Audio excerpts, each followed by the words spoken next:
It's good to be in Melbourne, and while the tennis is going on, and saw some cricket yesterday again. I've got cricket in my blood. One of my longings in life was to have stood for just 10 seconds in front of Dennis Lillee and then run and in the wrong direction. That way I could have built a total following in India by just one line saying, the first time I faced Dennis Lillee. That's all I would have to say. I wouldn't have to say I stayed till the ball came. I just said faced Dennis Lillee. But I love cricket. It's in my blood. I lived with it growing up in Delhi, and it's wonderful to see some great cricket while I'm here. I don't do it while I'm back in Atlanta. To explain the game there would take a lifetime. So I just continue enjoying it. Let me begin with a little bit of a funny story, because we are talking about the subjects. The first time this morning I spoke on Jesus among other gods. Why Jesus? If it's a question you really have, I urge you to take a look at a couple of the books. One is called Jesus Among Other Gods. That's more an answer that Jesus gave to 5 questions. But more recently, I penned one called Why Jesus, in the light of all other alternatives, especially the pantheistic worldviews. I didn't get into that this morning, but now I'm going to talk a little bit about the incoherence of atheism. When I was in Adelaide, I told them this cute little story, and then I'll lead on to the talk that I want to give you this morning. We'll race along, but I remember the first time I was doing a lectureship at a church. A woman came to me afterwards and she said, I hate to tell you this, but at the end of a week I feel like I've got blisters on my brain. And I wasn't thinking too well at that point. I said, you know, ma'am, when I take a hammer and a screwdriver and work around the house, within minutes I get blisters in my hands. Whatever you don't use too much will develop blisters when you're using it very, very infrequently out there. She was kinder than I was wise. But she made a point, and that point is a stinger for us as Christians. She was trying to say, I'm not accustomed to thinking when I come in to listen to a talk on Jesus Christ. And you know, that's not a good indictment for us. I was not smart in my response. But the fact is, we do need to think, and you'll be doing a little bit of thinking on that vein this morning. But I was telling the audience in Perth and in Adelaide in a different talk. I began by talking about how Sherlock Holmes and his sidekick Watson were on a camping trip. Years ago, this story was doing the rounds. It's a really funny one. So these boys were out on a camping trip and had taken a little too much liquid refreshment that night, and they fell soundly asleep. And in the middle of the night, Holmes woke up and looked into the night sky, and he dug his elbow into Watson and said, "Look up, what do you see?" He said, "I see stars and stars and more stars." Holmes said, "What does that tell you, Watson?" He said, "Well, it tells me that astronomically that there are millions of galaxies and potentially billions of planets. Astrologically, it tells me that Saturn is in Leo. Orologically, it tells me that it's about 2:45 in the morning. Meteorologically, it tells me that tomorrow will probably be a beautiful day. And theologically, that this is a vast universe and we are a minute part of the great whole. Why, what does it tell you, Holmes?" He said, "Watson, you idiot, somebody has stolen our tent."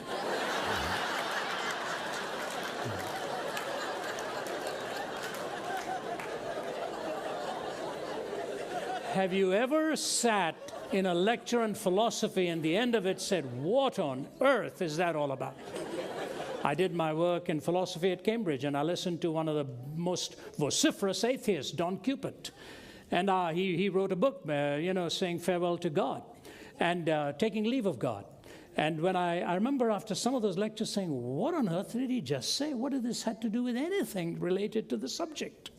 That's why somebody once said philosophers can be doodlers with words. I remember Lee Strobel, if you've read any of his books, came to me one day and blamed me for his son going into study philosophy. And he said, when my son came and told me, just listen to some of your talks and was going to major in philosophy, I sat my son down and I said, I want to ask you a question. Do you know the difference between a professor of philosophy and a large pizza?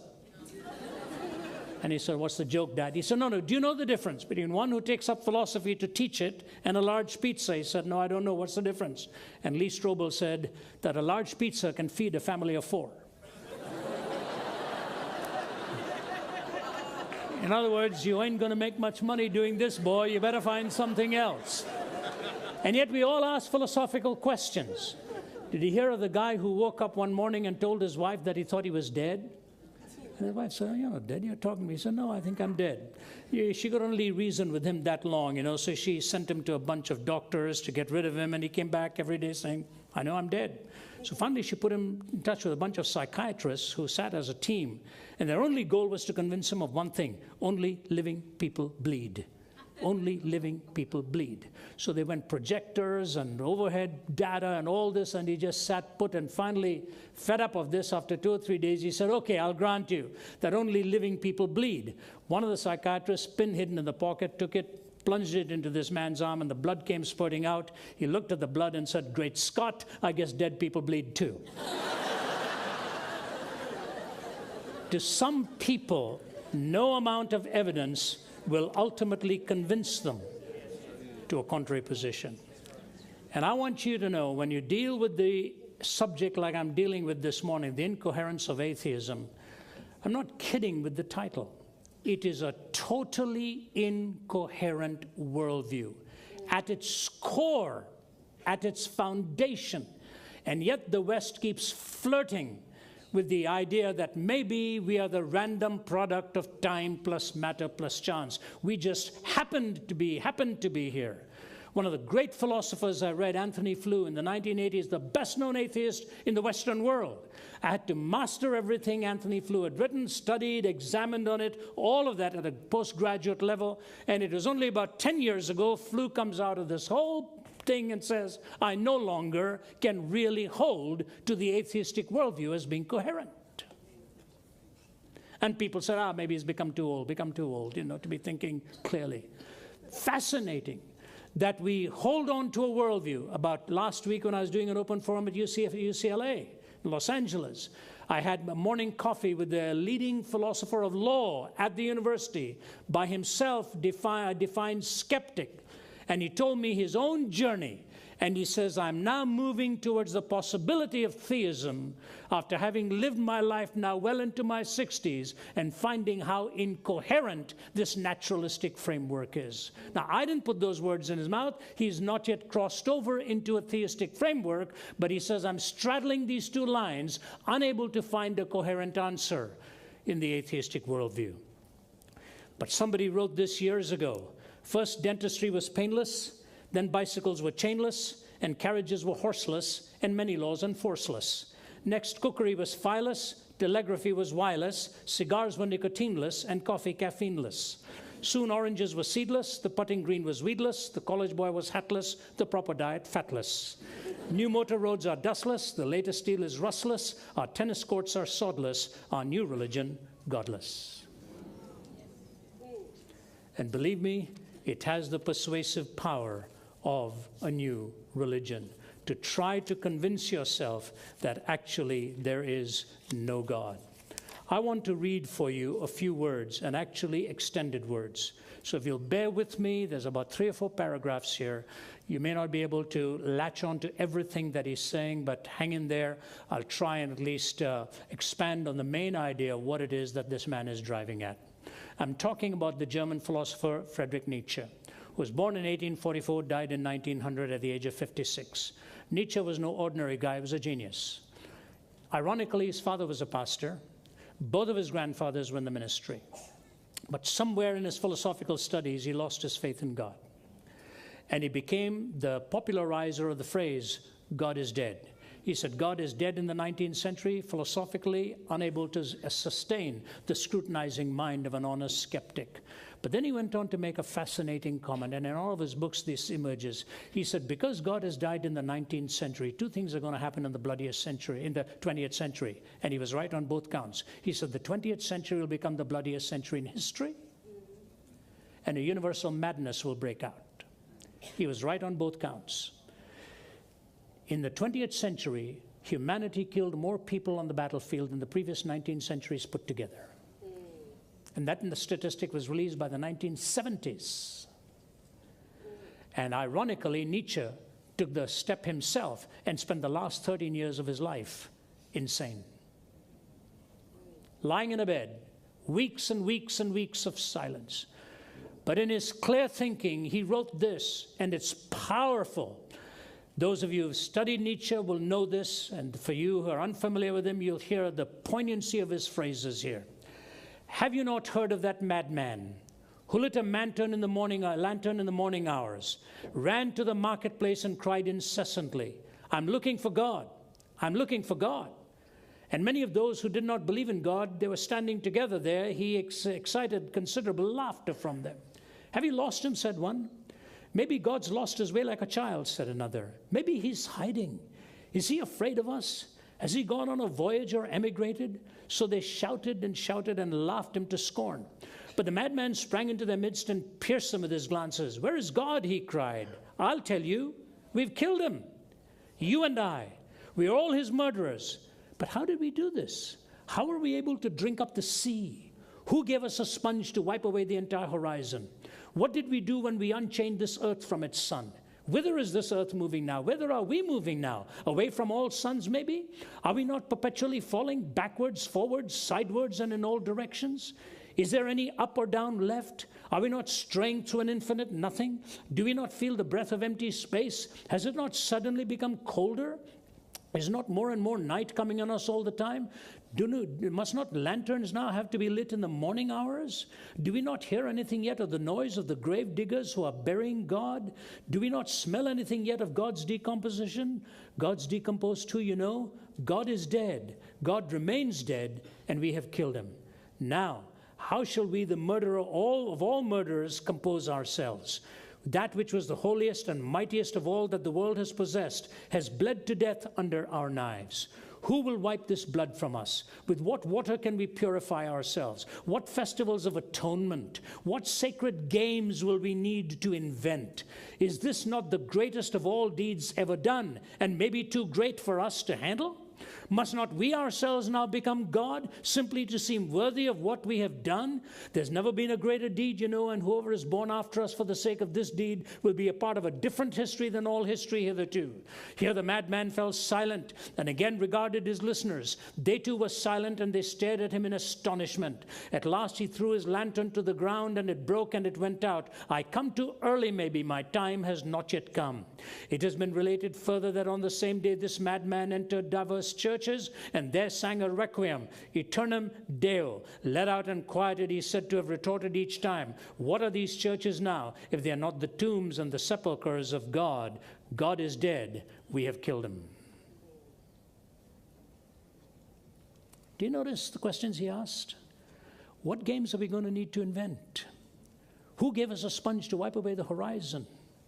Do we not need suddenly lanterns in the morning hours?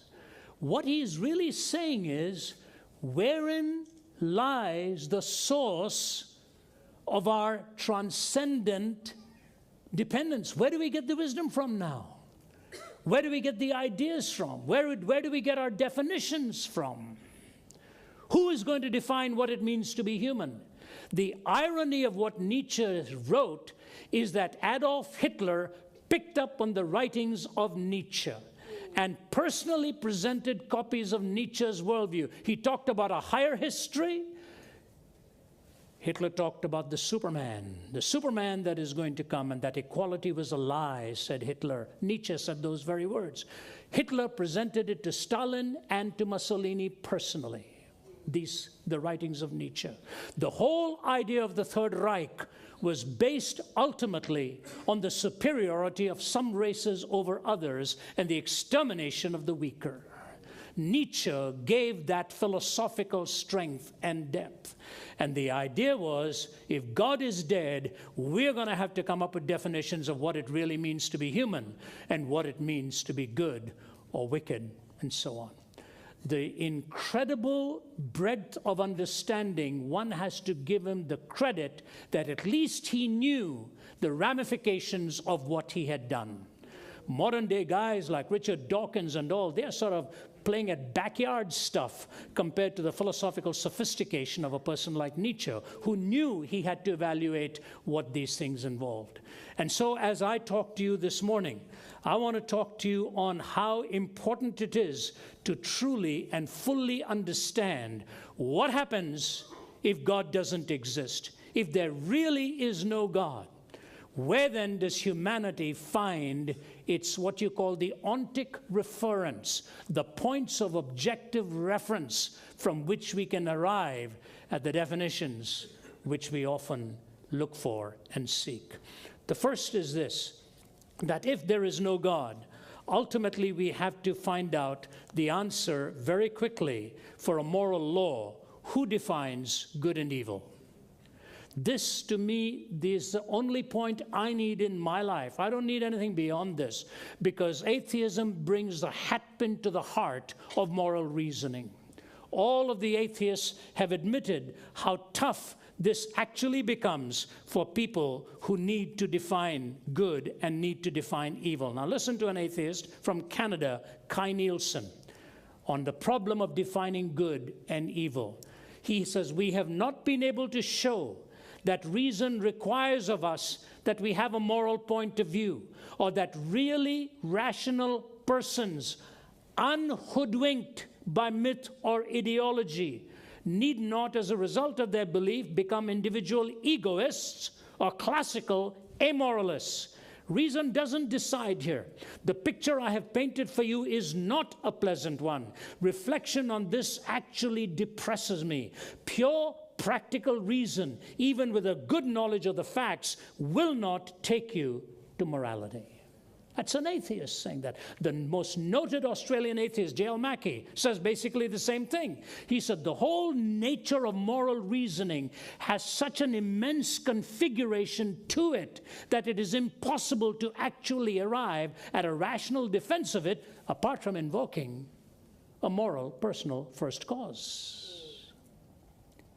Bertrand Russell, he puts it this way. He says, I cannot believe that values are simply a matter of my personal taste, and so I find my own views actually quite incredible, and I do not know the solution. Fascinating. I find my own views. This is one of the greatest mathematicians of all time. I find my own views quite incredible. And I say to you, the reason is, when you do away with the notion of God, you do away with the definition of good and evil. You know, it was in the 1980s during the Cold War. I was still, in many ways, fresh in my calling, learning. You're ever learning. And I was asked to speak at the university in Warsaw and Krakow and all of that. And I remember arriving there in biting cold winters. And one day we had a day off, and my host looked at me and said, would you like to go and visit the concentration camp of Auschwitz? I said, Henrik, I've already seen many. I've been to Dachau, Buchenwald. He said, no, this is a death camp. Have you been to one? I said, no, the ones I've gone to were concentration camps. Said, you need to see this. So we got into the car and we drove for the better part of the day and got there.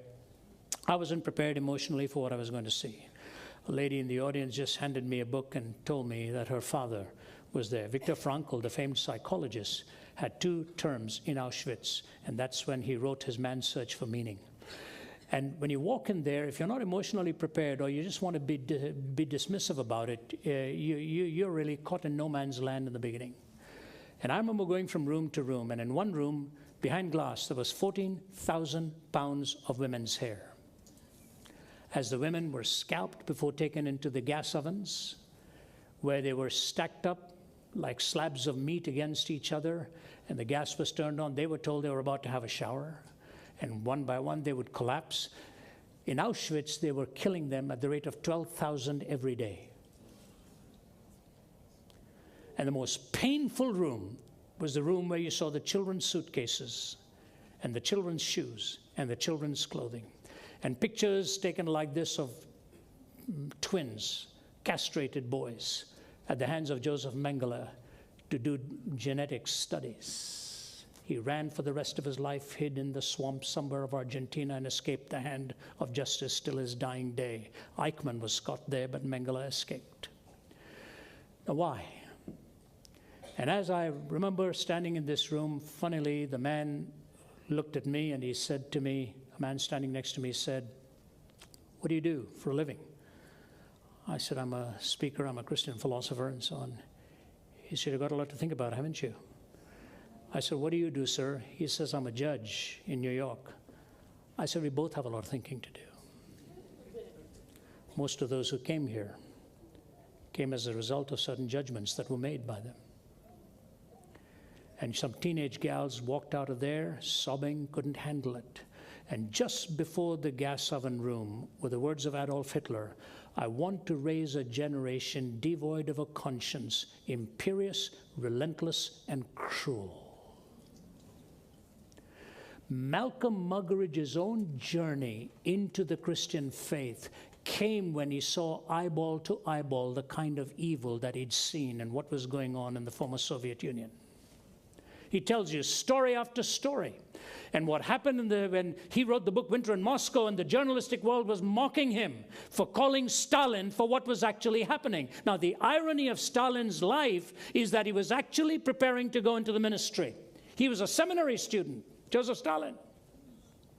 And then he lost his faith in God, abandoned it, and his last gesture on his deathbed, Muggeridge said it was told to him by Svetlana, Stalin's daughter. She was by her father's side when he died. His last gesture physically, he was not a big guy, lying in bed, was a clenched fist towards the heavens one more time.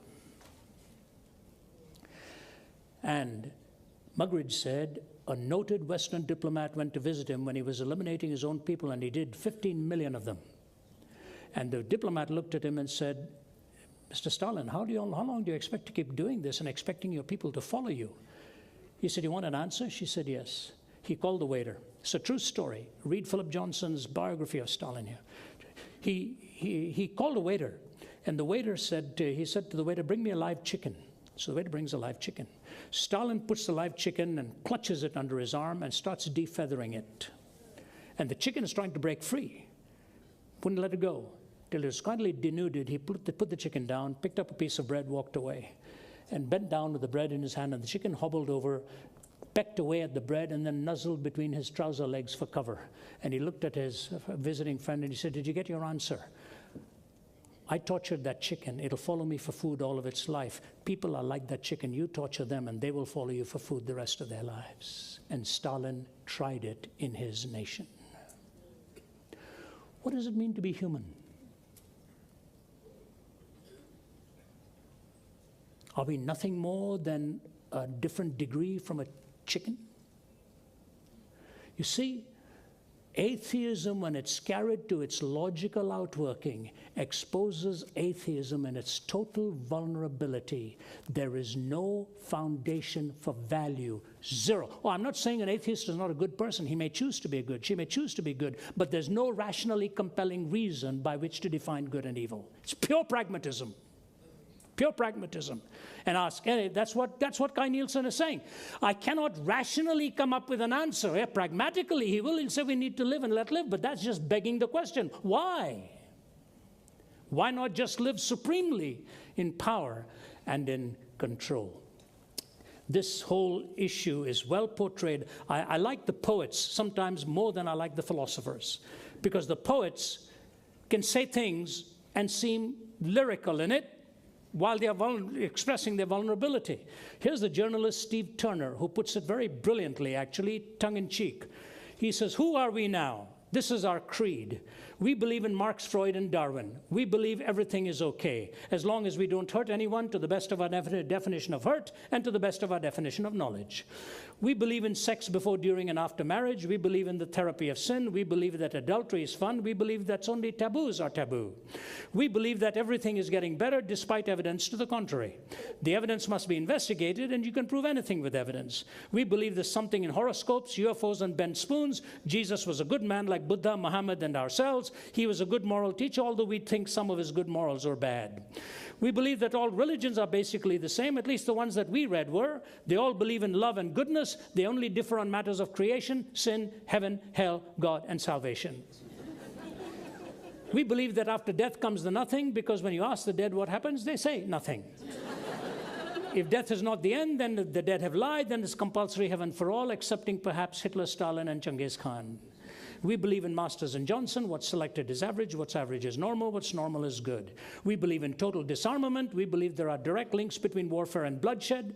Americans should beat their guns into tractors, and the Russians would be sure to follow. We believe that man is essentially good. It's only his behavior that lets him down. This is the fault of society. Society is the fault of conditions. Conditions are the fault of society. We believe that each man must find the truth that is right for him, and reality will adapt accordingly. The universe will readjust, history will alter. We believe that there is no absolute truth, accepting the truth that there is no absolute truth. We believe in the rejection of creeds and the flowering of individual thought. And then he puts this incredible postscript. If chance be the father of all flesh, disaster is his rainbow in the sky. And when you hear state of emergency, sniper kills 10, youths go looting, and bomb blasts school, it's but the sound of man worshiping his maker. When you hear state of emergency, sniper kills 10, youths go looting, bomb blast school, it's but the sound of man worshiping his maker. Who is his maker? He himself.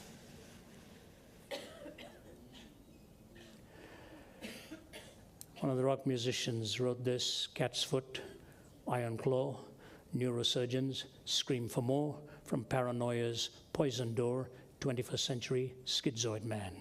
Blood rack, barbed wire, politicians, funeral pyre, innocents raped with napalm fire, 21st century schizoid man. Death seed, blind man's greed, poets starving, children bleed, nothing he's got, he really needs, 21st century schizoid man. The walls on which the prophets wrote is cracking at the seams. Upon the instruments of death, the sunlight brightly gleams. Will no one lay the laurel wreath as silence drowns the screams? Between the iron gates of fate, the seeds of time are sown and watered by the deeds of those who know and who are known. Knowledge is a deadly friend when no one sets the rules. The fate of all mankind, I see, is in the hands of fools. Confusion will be my epitaph as I crawl a cracked and broken path. If we make it, we can all sit back and laugh, but I'm afraid tomorrow I'll be crying. Knowledge is a deadly friend when no one sets the rules. The walls on which the prophets wrote is cracking at the seams. Where do we find an objective, transcendent point of reference for good and evil?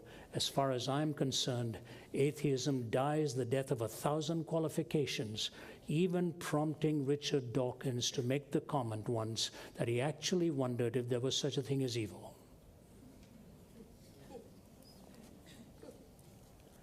Why? Because the logic of his philosophy drives him to raise the question. It's not evil, it's just, we call one thing blue, another thing yellow. We call this good, we call it bad. It's nothing more than just an aesthetic difference. It's got nothing to do with the moral law. I have debated atheists all over the world. I have never yet found an answer to this. Now let me, our time's running by, so let me move on. There is no moral law in atheism which makes it incoherent. Oh, they can be good, but not rationally compelling reasons for why. Secondly, there is no ultimate point of reference for meaning. There's no ultimate point of reference for meaning. Now, we say virtue in distress and vice in triumph has made atheists of mankind. Meaning, when you see good suffering and evil triumphing, to make atheists out of you. Let me reposition this whole thing. I think G.K. Chesterton was right. He said meaninglessness does not come from being weary of pain. Meaninglessness comes from being weary of pleasure. Do you know who the loneliest people in the world are? It's those who press the pleasure button often enough and find out it's not there. When I was in Adelaide, there was a pastor there from Las Vegas. That's one state I've not preached in, Nevada. I think there are 2 or 3 in the U.S. I haven't. Nevada is one of them. And of course, it's known for all of its casinos and life and all its cabaret and all that stuff. People just go there to have their conventions. That's what they tell us. And we know why they really go there.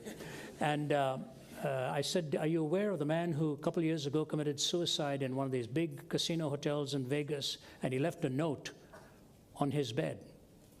He said, out here, there are no answers. And he took his life that night. I suspect he indulged himself to its heart content and lay on bed and said, is this what there is to it? One of the great Atlanta ball players was a fellow by the name of Deion Sanders. Played twin sports. He played both for the National Football League, American football, for the Dallas Cowboys, and played for the Atlanta Braves. Punished his body through two sports simultaneously. Deion Sanders was sort of the poster boy for pleasure-oriented living. And after they won the Super Bowl, which is a big game about to come up in the U.S. now, but after he was playing for Dallas, I think, and they won the Super Bowl that year, and he went back to his hotel room, and he got on the phone and ordered his personal Lamborghini. He said, this is what I want to live for. This is what I've been waiting for. He woke up in the morning, and he says this, I lay in my bed and said, is this what I have spent all my life waiting for? Remember the film Chariots of Fire? How Harold Abrams says he was afraid of, never afraid of losing because he just wanted to win. And after he won, the whole thing was over. And he said, I had 10 seconds in which to prove the reason for my existence. And after that, I'm not sure I will. Winning the 100-meter dash. And then what? Meaning, meaning, meaning. The skin that puts it all together, and you can never find meaning without defining two things, the sacred and love. What does sacredness mean? The whole 10 Commandments can be summed up in one word, the sacredness of life, of property, of your word, of time, of relationships. That's it. And you desacralize life, you've lost your definitions. And you redefine love, you lost your definitions. You see, in English we have one word for love. That word is, I love my car, I love my house, I love my wife, I love my family. Same word, love, love, love. How can you love your car and love a person same way? But, well, we do, you know. The Greeks were smarter. They had 4 words, agape, phileo, storge, eros. Agape is the love of God. Phileo is the love of a friend. That's why Philadelphia, adelphos, the word for brother, phileo for love. So Philadelphia is called the city of brotherly love. So you've got agape, phileo, friendship love. You've got storge, caring or protective love, as in a parent for a child. And you've got eros, which is romantic love. Agape, phileo, storge, eros. I dare you to define the last 3 without first defining the first. Friendship love, romantic love, parental love, all of those remain undefined. You know, in Ohio, there's a building called the Wexner Center for the Arts. I was about to lecture at Ohio State University, and a businessman was driving me. He stood parked outside a building. He said, do you see that building? It's America's first postmodern building. I said, I know what postmodern philosophy is. I've never heard of a postmodern building. I said, what's a postmodern building?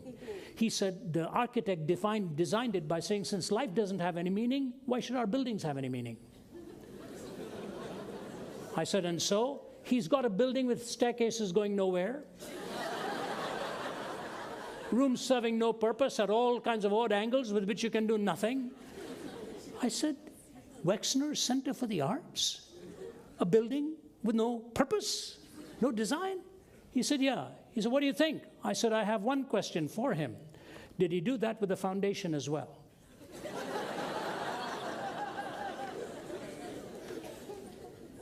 He said, yeah, that's good, you know. You see, you can build an infrastructure into a superstructure. If there's no substructure, it collapses. And so the foundation of eros, phileo, and storge has to be the foundation of agape. You don't have agape, you don't define the rest of the 3. And I say to you that the loneliness of life in triumphant moments is one of the most agonizing moments. Boris Becker, after he won his 3rd Wimbledon, still said the greatest battle of his life was battling suicidal thoughts. I was in Hong Kong once. The man at that time, described as the 7th wealthiest man in the world, had hosted me to come and speak to what he called the Diamond Collar Group. He was a big tycoon.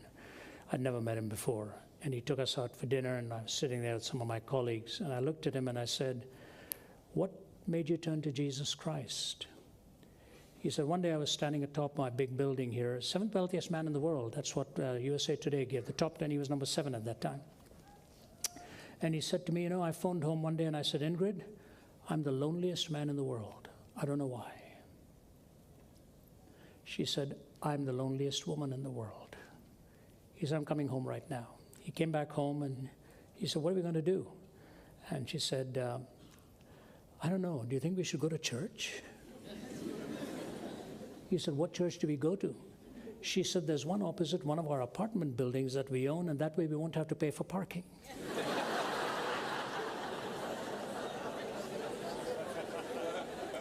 And they went. And you know what was going on? A prayer meeting. He said, I can't believe this. But then he heard about the Alpha course being announced there. And he started attending. Nikki Gumbel and I were talking about this guy.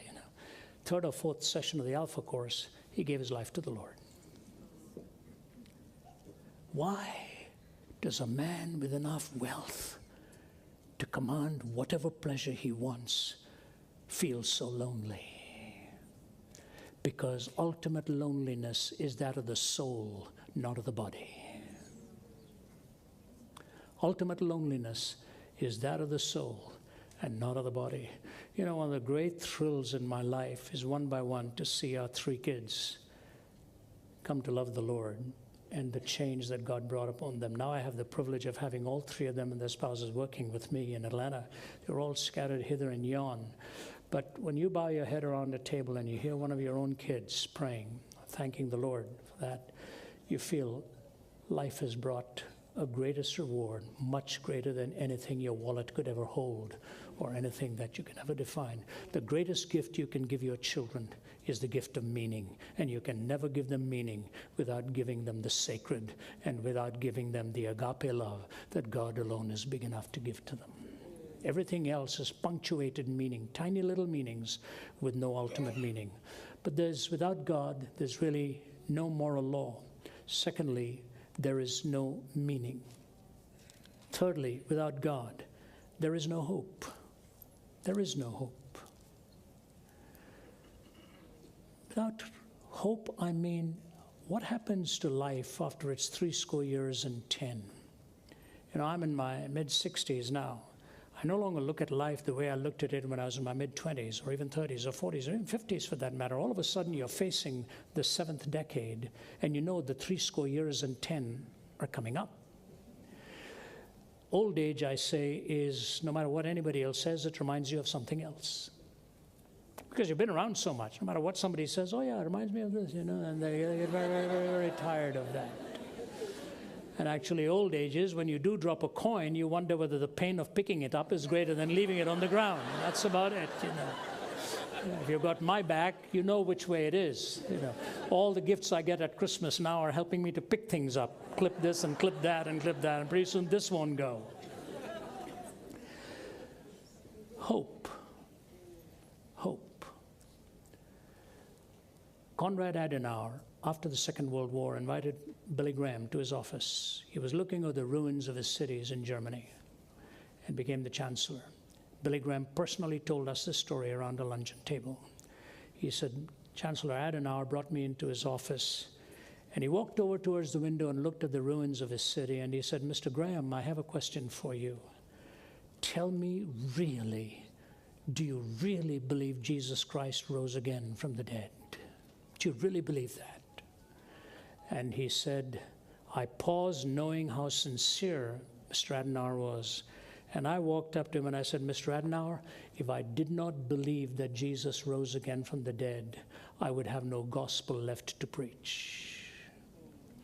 And then Adenauer walked over to the other end of the room behind his desk and he said, Mr. Graham, keep doing what you're doing, because outside of the resurrection of Jesus Christ, I know of no other hope for mankind. Profound statement from a man who inherited the hell after the Holocaust.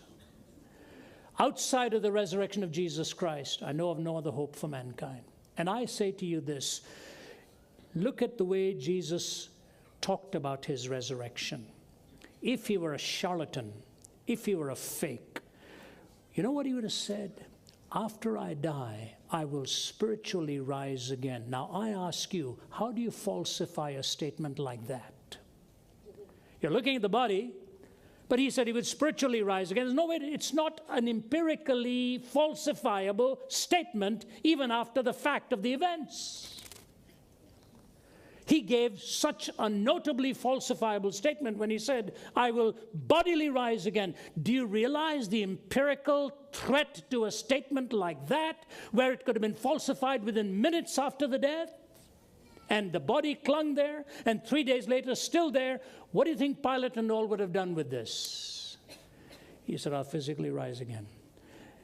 And the only thing the Romans needed to do to dispel this entire message was present the body of Jesus. And think of who he appeared to first. He didn't go to the big boys like Peter and all, you know, I've got the answer. He goes to the women whose testimony was not even valid in court. Amazing.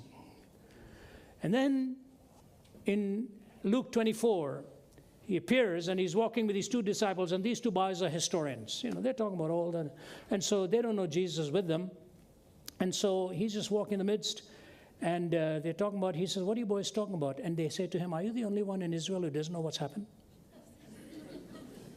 He was the only one in Israel who did know what had happened. And he looks at them and starts to unfold all of history, all of history. And when he unfolded that, they said their hearts burned within them, and they invited him for dinner. And when he broke a piece of bread, their eyes were opened. I want to give you a couple of closing thoughts in this. Atheism is incoherent to me.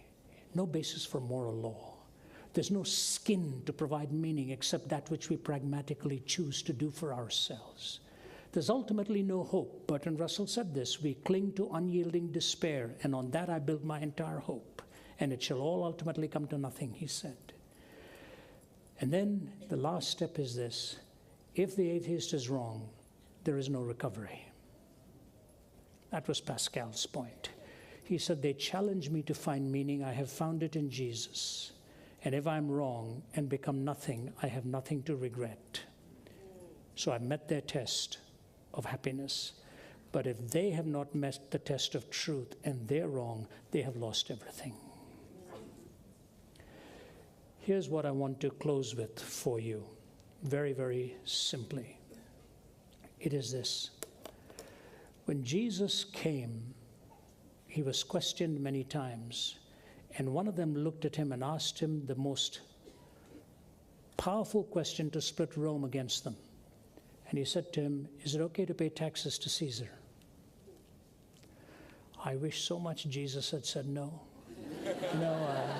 Especially when April 15th comes along, the government has deeper and deeper hands into our pockets, and you know, they paint it with such noble, I like the offering, you give it voluntarily. With the government, you have no will.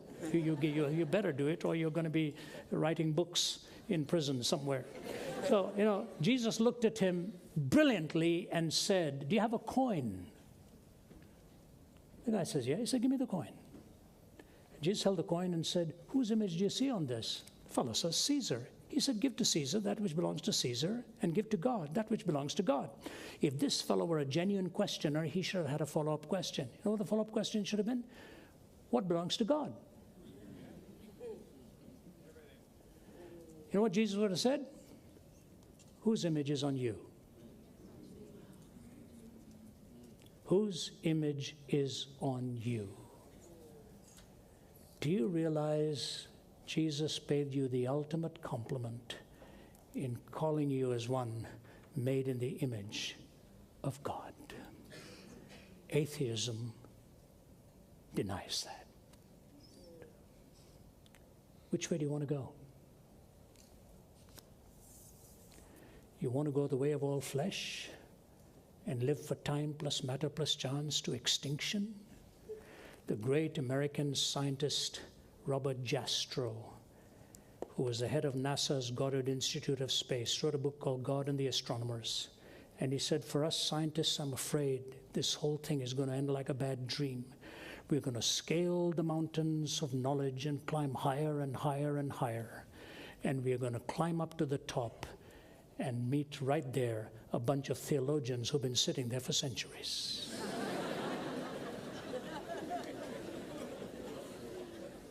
A theologian didn't say that. An astrophysicist did. He said, it's about time we stop playing this game of matter and naturalism. It does not have the answers. I'll close with a little illustration that I've been giving of late that I love. We're almost there, I think, time-wise. And thank you for listening. A few months ago, I had the privilege of seeing what happens when the image of God is marred. I spoke at America's bloodiest prison called Angola in Louisiana. 5,300 prisoners. 85% of them are on life without parole. 45 of them are on death row. And when my colleagues and friends and I arrived, I was to speak to them 3 times. I'd spoken in prison years ago, and I'd never seen one like this. In this prison, when they check you in as a prisoner, they give you a knife to protect yourself. They say you're not going to make it otherwise. Blood on the carpets, blood on the walls, blood on the ceiling. A big, burly guy, his actual name is Burl Kane. He took over the wardenship of it, and he told the governor, I'll do it on one condition. You let me do it my way. Governor said, this prison couldn't be worse. Do it. He came and put scripture verses all over the walls. He started Bible studies. He started a theological college. 90 of them are enrolled, getting a bachelor's of theology. They're never going to get out of there, but they're studying for a degree. And I was told by one of them, instead of the gangs of thugs, we now have gangs of pastors. He said, you can bring the prettiest woman into this prison and let her walk in front of death row. There won't be one cat call, there won't be one whistle, there won't be one rude word. You are not allowed to use profanity in this prison, either as a staff member or as a prisoner. I spoke to an auditorium full of them, and it was piped into every room. And as I walked from death row, it was hard to handle. And then go to the death chamber, just your whole paradigm is challenged. And you put your hand through the bars to shake hands with them, and you see the books they're reading. One guy had one of my books, put it through the bars and said, I've been listening to you. Read it, please sign this for me. To one man in his 30s, I said, so you found Christ here? He said, yes, sir.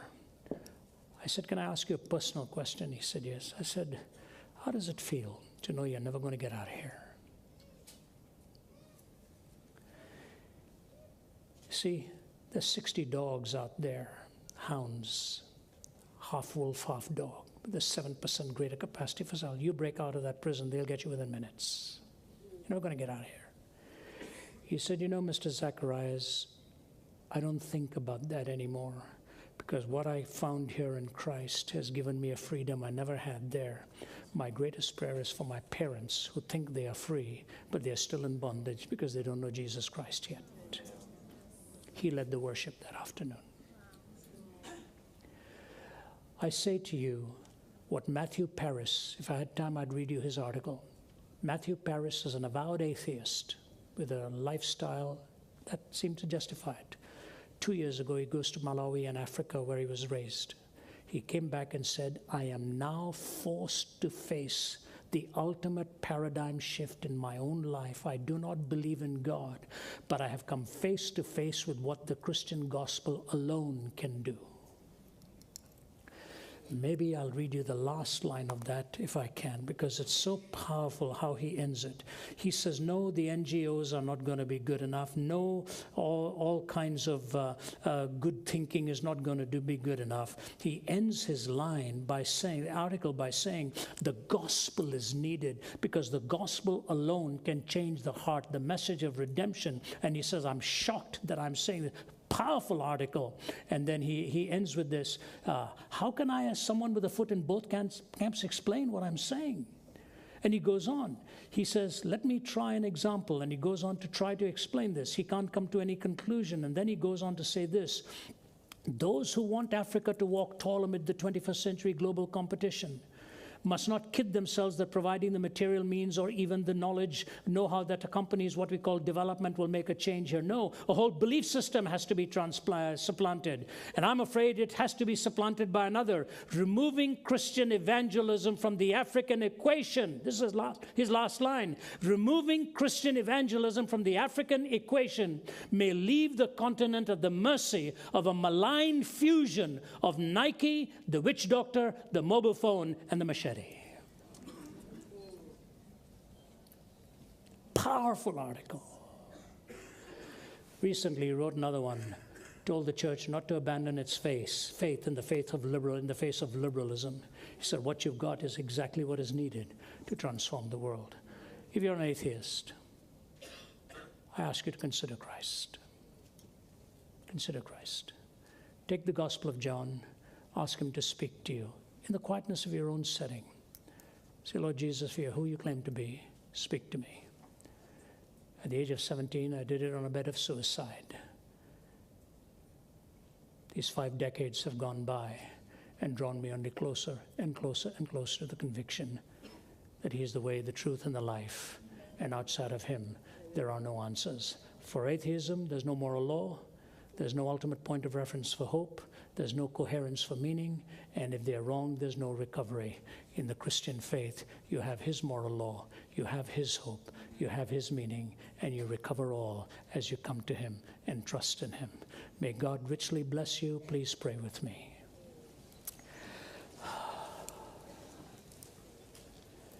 Lord, you are the one who is the truth. And you said, they that are on the side of truth listen to you. Speak today to every hungry heart, every yearning heart. And may men and women call upon you, the hope and the resurrection of life. Bless this church. Bless my brother Mark and his wife Nicole, the family, and all those that work together with them. May their greatest years still be ahead. I thank you for the ones who planted this work, whose faith was strong. And I pray that the years ahead will see a great harvest. God be with this nation, this great nation of talented people. And may its best years also be ahead as they discover the truth that is in you. In the name of our Lord Jesus Christ. Amen.